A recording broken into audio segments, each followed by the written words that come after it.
All right, so we're right to roll? Yes? Yep. All right, so we have a container. We have foam, water-absorbent foam. I've shaved off the sides. That's going to make it easier to finish, but the foam is higher so that we can actually come up into the foam. Now, some people criticise that because they say this dries out first, but we do have foam under it to draw up moisture.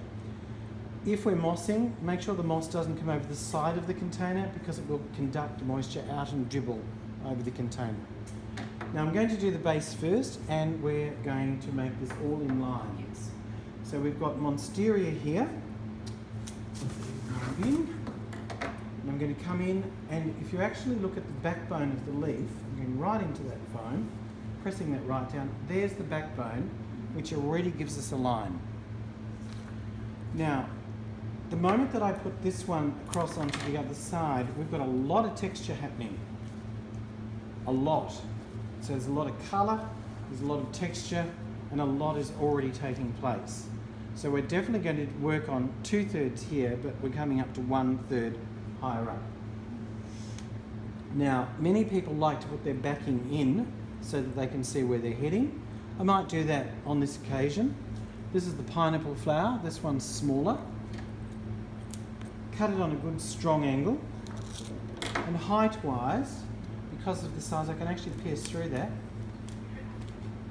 Height-wise, we can go easily 2.5 times the height of our container, but it's actually the mass of the container, so you can actually even go a little higher. So that is leaning slightly towards the back, just slightly, and that's coming down to this axis point, and we've got this line going across. So this is a line, this is a line. Where do they connect? Here at the axis point. Now, we want that, I can come up to that height, but I actually want that to come down lower. So looking at this stem, if we want that to get right down into the foam, I'm going to ease that in so it's got good water source coming down, and we're trying to make this appear as one. And although that's smaller, for economical usage, we might even pop that in. Right, now what this is forming is a line with a slight rhythm. See my hand doing this? Slight rhythm. Then we've got a line coming across here. So now I'm going to use a little bit of the leather fern. And the leather fern is being inserted into the foam, clearing off the end of the stem so that you're not getting foliage that's getting caught up into your foam. And we can layer that just a little bit more if we choose to do so underneath the Monstera, so that we've got just a nice layered cascade coming down, and that allows us to put a piece on the other side that's going to be shorter, which gives us another angle of viewing. So we'll even come around this way. Just move that offside.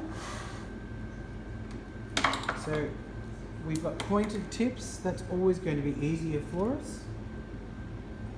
And that's giving us a line across this way as opposed to a line across that way. Where do the lines meet? The lines meet at the axis point.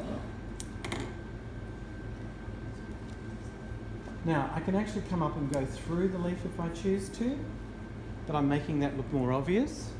But if I wanted to do that, it would also be possible to bring that line across, and you'll see that we're linking right across from one side to the other and creating a cross texture on the Monstera leaf. Malacca balm, an internal wiring of Malacca balm, you can actually take your wire in.